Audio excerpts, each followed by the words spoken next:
And now I'm joined by two convention veterans and prominent Democratic strategists. Patty Solis Doyle is partner at the Brunswick Group and former Hillary Clinton campaign manager. And Joel Benenson is CEO of the Benenson Strategy Group. He's also a former Obama pollster and Hillary Clinton presidential campaign strategist. They know all the players. This is going to be fun. Welcome to you both. Patty, let me just start with you. Your former boss, Hillary Clinton, said last night, and I've heard her in rooms where she's, where people have said to her, gosh, I wish I had voted.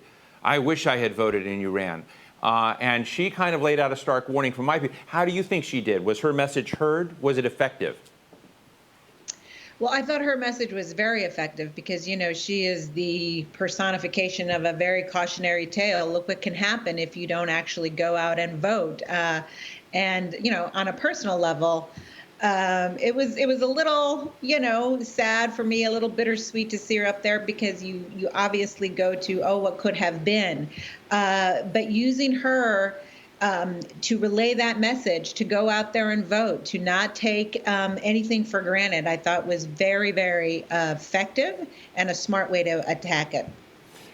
Before I jump to Joel, Patty, I've been looking at your tweets. I enjoy your tweets. You have been applauding Joe Biden for the respect for the Latino community, your enthusiasm for those that have been appearing. I had Julian Castro earlier this week. Today we had Janet McGee of Unidos US on. Both of them had previously said that the convention's inclusion of Hispanics was wobbly, to be kind. So wobbly, not quite where it needed to be. They both come out and said since it's gotten better. But is there this skepticism, this doubt that the mothership of the Democratic Party is really genuinely inclusive of Latinos in the degree that they deserve to have? I agree with both Janet and Julian. It was in the beginning a little wobbly, but I think last night, 2 hours really sort of put that to rest, at least for me.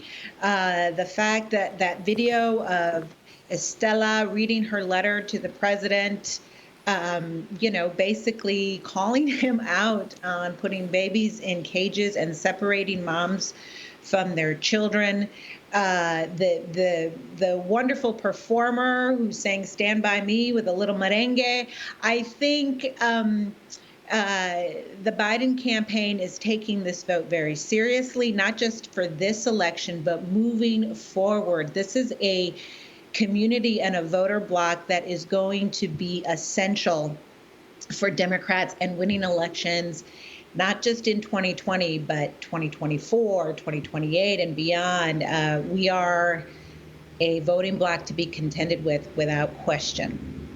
Joel, you measure everything. And, I kind of look at myself as this contrarian guy with trends that anything I like, the American public is sure not to. And so when I kind of applaud something in a convention, whether it's Republicans or Democrats, usually I'm at a. So what mattered? What were the high points so far in this convention? What were the low points from a pollster's perspective? Well, I've also been involved in several conventions, along with Patty on a couple of them. Look, I think the things that are coming through here that are really effective are the use of real people. This is a difficult format. My hats go off to the team that has planned this and executed this, integrating everyday Americans with their stories at a time when this country is in pain and divided by the leader, ostensibly, Donald Trump. I think they've done a phenomenal job of integrating those people. I also think those people in their stories and their real life experiences. And I think they've complemented that with a good lineup each night. Last night, obviously it's Kamala Harris's night, and to have a lineup that includes women who represent the first woman speaker in Congress, Nancy Pelosi, Governor Grisham from New Mexico, Hillary Clinton, the first nominee of either party to be a woman. And of course, we have the first woman of color on a national ticket closing out the night. So I think it has shown a portrait of America that we embrace, that we believe is part of our strength as Democrats. And they've been doing it around a set of issues, last night in particular, that I think resonate with the voters that we need to persuade to our cause in the fall. They focused on gun violence. They focused on climate change, child care, and economic dislocation. I thought Elizabeth Warren was as good as I've seen her. And, I think that each night I have been more and more impressed because having done the real live conventions for the previous three, pulling this one off and designing it this way has really been, to me, the measure of success. And of course, the evening capped off with what I think was perhaps Kamala Harris's best speech ever. Joel, apparently you were telling USA Today your comments about Kamala Harris and what it would take to shatter the glass ceiling, what constituency is vital. I haven't read it, and your tweet from your group just leaves it out there hanging. So tell us about the constituency that they have to have. Well, I think the constituency that they have already made enormous progress with, and Donald Trump has helped us in this regard, are suburban voters, and in particularly suburban women. In 2016, Hillary Clinton lost the suburban vote to Donald Trump by 4 points. Donald Trump is now about 18 points behind in the suburbs, and it's largely because of the groundswell against him among suburban women. We saw that pay off for Democrats in 2018. They were a huge factor in Democrats winning back the House. And at the end of the day, these are voters who are completely repulsed by Donald Trump's indecency, by the degrading way he treats everybody, from women to people of color to immigrants. These are voters who are both college educated and non-college educated, more white than people of color. But when you go from winning those voters where there are a lot of people living in the suburbs, it's a high population and voting area. When you go from winning that vote by 4 points to being 18 points under water with them on their approval rating, you're in a heap of trouble going into November. Thank you. Patty, I want to ask you, I'm going to try to frame this right, but it may be a little complex, and so I apologize to everybody, but I'm a wonk. You've heard a lot of people on stage say that Donald Trump is divisive, uses language that demeans people, as Joel just shared. And the Democrats we've been listening to said we need to unify people. Unifying people is often not easy. And so when you have so many different, this. We've talked about in the past about, what Hillary Clinton had to do in bringing together very different pockets.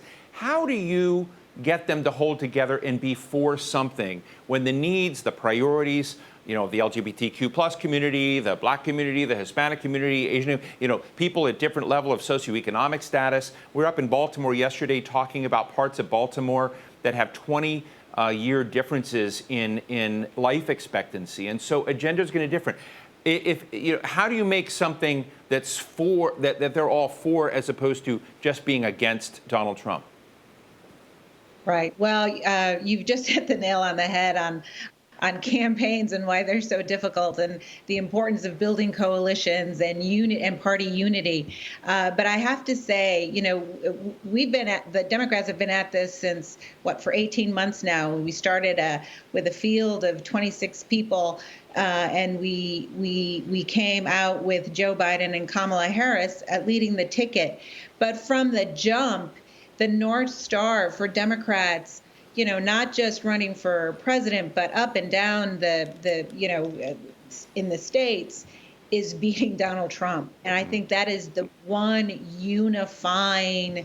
There are lots of other ones, obviously, when you get into whether it's healthcare and the economy and how to build recovery, build back better for everyone. But the one unifying thing from the jump, from the beginning, was defeating Donald Trump. And I think that speaks to it does speak to his rhetoric. It does speak to his divisiveness. It does speak to his unfitness for office, and certainly his response to this global pandemic that, frankly, should not have been as horrible as it is. So, and that North Star continues. It continues for the ticket. It continues up and down in many of the races.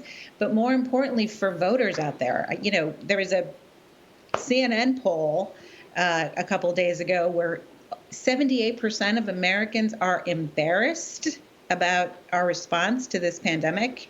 That says a lot. Joel, you were applauding Bill Clinton's framing last night and said, that President Trump was going to, blame, bully, and belittle, and that what we need to do is build back better, and, a lot of B's. You know, the thought occurred to me that maybe Joel Benenson gave that idea to President Clinton. You know, so tell us what you think. Are Americans really hearing the difference in that distinction, in that framing, or is this, you know, just a little, you know, sound that we pundits are all, you know, taken with? No, I wish I could take credit for ever giving President Clinton a line as good as anything he's come up with on his own, but I can't. No, I think he hit the right note. Look, I think President Clinton has an intuition about where the American people are at this time, and you know, a recent Fox News poll asked a question about whether Biden and Trump, each of them separately, they asked, have the compassion to serve effectively, and 56% said that Joe Biden did. Only 36% said Trump did. Look, the American people are worn out by a man who has been the most belligerent, degrading president that we've ever seen, particularly in the television age. And I think this is not unimportant. I think the notion of restoring decency and respect and having someone at the top of our ticket like Joe Biden, one of the most decent, honest people I've ever met in 25 years in politics. He's a human being with a heart, with a head. He's the right counterpoint to a man who has been bellicose and belligerent from the day he took the oath of office. It's not what Americans want in a president. And particularly during this crisis, we have seen, you know, Trump's ratings on his handling of the coronavirus significantly underwater from the first week this happened. He makes the situation worse for himself. And whether it's fair or not, presidential elections for second terms are usually a referendum on the incumbent. And that's what this one's going to be. So I think the arguments that have been made have been cogent, coherent, and very much on point with where the American people are and what they want going forward in terms of this restoration of decency and respect for one another. Let me ask you another very big question on my mind. We saw many historic moments. We keep seeing unprecedented moments in this election, and one of them was Barack Obama's very strong critique of the president that he preceded. And it reminds me that after the 2008-2009 financial crisis, Barack Obama told his team, and he told the preceding, you know, whether it was about the financial crisis, whether it was about the previous wars that we had been in, various obfuscations or lies that had come from President Obama did not pursue any of that. President Obama also brought in his rival, Hillary Clinton, into government. It was a kind of moment of magnanimity, and a lot of people criticized Obama for that. He was not that guy last night. And so my question to you is, does this open up the box of the end of magnanimity, the end of, you know, you're saying we'll get civility and all this, but I see basically a precedent being set potentially where the winner clobbers the predecessor and back. It's very hard to imagine this cycle ending. Patty, your thoughts? I don't know if I don't see that going there. I think what President Obama did yesterday is really from what I heard and the way he spoke, he felt this deeply, and that is we are in a crisis and our democracy is at stake. And for all of the reasons that you just mentioned, for President Obama to basically sound the alarm in the way he did, it just speaks to where we are in terms of our democracy and the threat that it's under.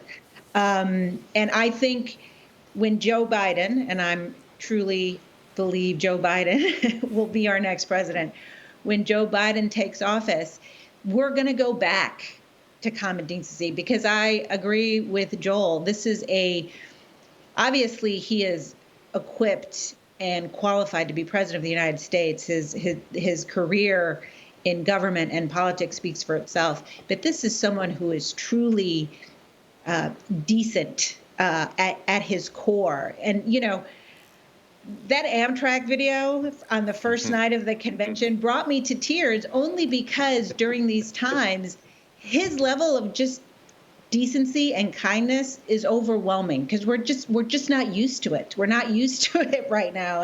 And I'm looking forward to getting back to it. Joel, your thoughts?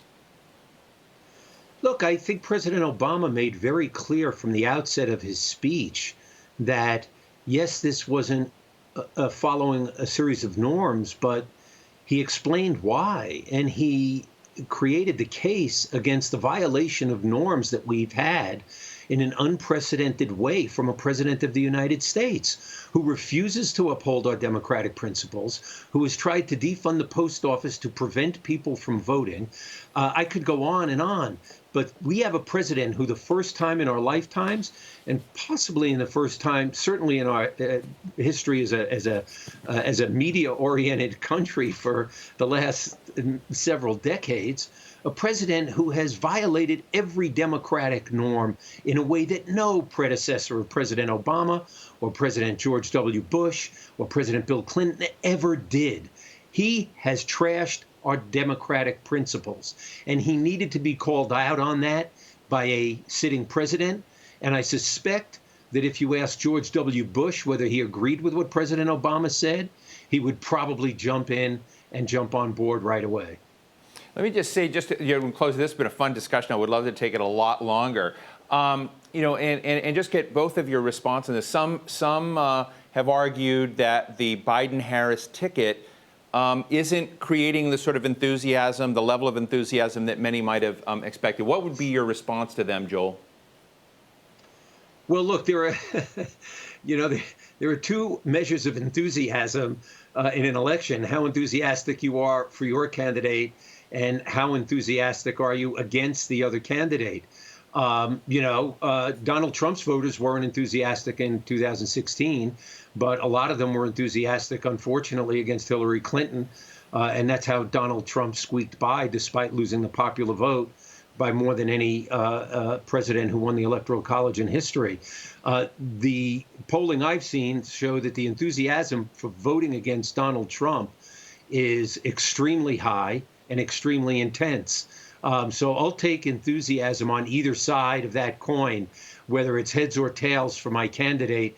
As long as you're enthusiastic for voting for some reason that's going to put you in my candidate's camp, I'm fine with that kind of enthusiasm. Patty, is the enthusiasm there? Well, I agree with Joel, and it echoes what I said earlier. There is a North Star for Democrats, and that is to get Trump out of office. But I think that, look, Joel also mentioned this, a re-election for an incumbent president is usually a referendum on that president. And we have seen, as Joel said, enthusiasm to get him out of the Oval Office. But I think what Barack Obama did and Bill Clinton did and Hillary Clinton did throughout the last 3 nights of this convention is really make the case against Donald Trump, which obviously needed to be made in the convention. But I think tonight what you're going to see from Joe Biden is a true vision of the future. It's going to be hopeful. And, everybody else did the case against Donald Trump. What we're going to hear from Joe Biden is the case for himself, the case for his administration, what he will do.